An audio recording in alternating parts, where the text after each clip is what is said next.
Student, আজকে আমি class 12 semester 4 জীববিদ্যা ABTA test পেপারে এসসি 50 সেকশনে সমাধান করব। চলো শুরু করা যাক। অটো ইমিউন ব্যাধি কি? দুটি অটো ইমিউন ব্যাধির উদাহরণ দাও। অটো ইমিউন ব্যাধি যে অবস্থায় শরীর নিজ কোষ এবং বাহ্যিক বস্তুর মধ্যে পার্থক্য করতে পারে না, শরীরের অনাক্রম্যতন্ত্রের ক্ষমতা সম্পূর্ণভাবে ভেঙে পড়ে এবং এটি নিজ কোষ এবং অন্যান্য উপাদানকে ধ্বংস করে, যে ব্যাধি সৃষ্টি হয় তাকে অটো ইমিউন ব্যাধি বলে। দুটি অটো ইমিউন ব্যাধির উদাহরণ হলো রিউম্যাটয়েড আর্থ্রাইটিস ও অ্যাডিসনিস রোগ। অ্যালার্জেন কি? দুটি উদাহরণ দাও। অ্যালার্জেন যে সমস্ত অ্যান্টিজেন অ্যালার্জি ঘটায় তাদের অ্যালার্জেন বলে। দুটি অ্যালার্জেনের উদাহরণ হলো ধুলো ও ফুলের রেণু। টোটিপোটেন্সি কি? অ্যান্ড্রোজেনিক হ্যাপ্লয়েড কাকে বলে? টোটিপোটেন্সি যে বৈশিষ্ট্যের ফলে কোনো কোষ বা কলা বিভাজিত ও বিভেদিত হয়ে বিভিন্ন অঙ্গ সৃষ্টি করতে পারে তাকে টোটিপোটেন্সি বলে। অ্যান্ড্রোজেনিক হ্যাপ্লয়েড পরাগরেণু পালনের মাধ্যমে হ্যাপ্লয়েড উদ্ভিদ সৃষ্টি করা যায় তাকে অ্যান্ড্রোজেনিক হ্যাপ্লয়েড বলে। উদাহরণ জিনগুয়া 1 ও গুয়ান 18 যথাক্রমে গম ও ধানের অ্যান্ড্রোজেনিক হ্যাপ্লয়েড। অ্যান্টিবায়োটিক কাকে বলে? ব্যাকটেরিওমিডার নয়, এখানে কোশ্চেনটা ভুল দিয়ে আছে, এটা হবে ব্যাকটেরিওসাইডাল। অ্যান্টিবায়োটিক কাকে বলে? উদাহরণ দাও। অ্যান্টিবায়োটিক যে সব রাসায়নিক পদার্থ অণুজীবের গৌণ বিপাকের ফলে সৃষ্টি হয় এবং স্বল্প মাত্রাতেই পোষক কোষের ক্ষতি না করে অন্যান্য অণুজীবদের বৃদ্ধি ব্যাহত করে বা তাদের ধ্বংস করে, তাদের অ্যান্টিবায়োটিক্স বলা হয়।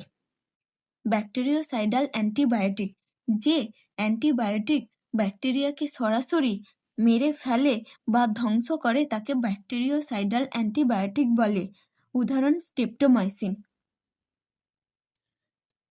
স্টেম কোষ থেরাপি কাকে বলে? মানব দেহে যে কোনো এক প্রকার স্টেম কোষের নাম ও কাজ লেখো।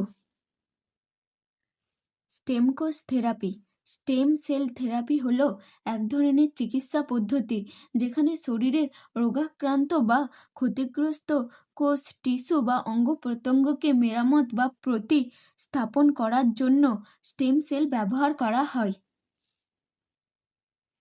মানব দেহে যে কোনো এক প্রকার স্টেম কোষের নাম হলো হেমাটোপোয়েটিক স্টেম কোষ। কাজ এই স্টেম কোষগুলি অস্থিমজ্জায় থাকে এবং এগুলো থেকে লাল রক্তকণিকা, শ্বেত রক্তকণিকা ও প্লেটলেট তৈরি হয়, অর্থাৎ রক্তের সব ধরনের কোষ উৎপাদনে এদের গুরুত্বপূর্ণ ভূমিকা রয়েছে। ট্রান্সজেনিক প্রাণী কাকে বলে? দুটি ট্রান্সজেনিক প্রাণীর নাম লেখো। ট্রান্সজেনিক প্রাণী রিকম্বিনেন্ট ডিএনএ প্রযুক্তির দ্বারা বহিরাগত জিন কোনো প্রাণীর দেহে প্রবেশ করিয়ে পরিবর্তিত বৈশিষ্ট্যের যে প্রাণী উৎপন্ন করা হয় তাকে ট্রান্সজেনিক প্রাণী বলে। উদাহরণ ট্রান্সজেনিক খরগোশ, ট্রান্সজেনিক শুয়োর ইত্যাদি। অ্যামেনসালিজম কি? উদাহরণ দাও। অ্যামেনসালিজম যখন দুটি প্রজাতির মধ্যে পরস্পর বিরোধী প্রতিক্রিয়া দেখা যায় এবং একটি প্রজাতির বৃদ্ধি বাধাপ্রাপ্ত হয় কিন্তু অপর প্রজাতির কোনো ক্ষতি হয় না, তখন তাকে অ্যামেনসালিজম বলে। উদাহরণ পেনিসিলিয়াম ছত্রাকটি পেনিসিলিন অ্যান্টিবায়োটিক নির্গত করে বলে তার চারপাশে অধিকাংশ ব্যাকটেরিয়া জন্মাতে পারে না। ডেট্রিটাস খাদ্য শৃঙ্খল কাকে বলে? ছকের মাধ্যমে লেখো। ডেট্রিটাস খাদ্য শৃঙ্খল যে খাদ্য শৃঙ্খলের ব্যাকটেরিয়া, ছত্রাক প্রভৃতি অণুজীবেরা জীবের পরিত্যক্ত পাতা, পালক, মলমূত্র প্রভৃতি ডেট্রিটাস বা কর্করকে বিয়োজিত করে, সেই খাদ্য শৃঙ্খলকে ডেট্রিটাস খাদ্য শৃঙ্খল বলে। ডেট্রিটাস খাদ্য শৃঙ্খল ছকের সাহায্যে দেখানো হলো। পচনশীল জৈব বস্তু ম্যানগ্রোভের পাতা প্লাস ব্যাকটেরিয়া। ডেট্রিটাস কনজিউমার, পতঙ্গের লার্ভা, নিমাটোডস ইত্যাদি। ক্ষুদ্র মাংসাশী মাছ, বৃহৎ মাংসাশী মাছ।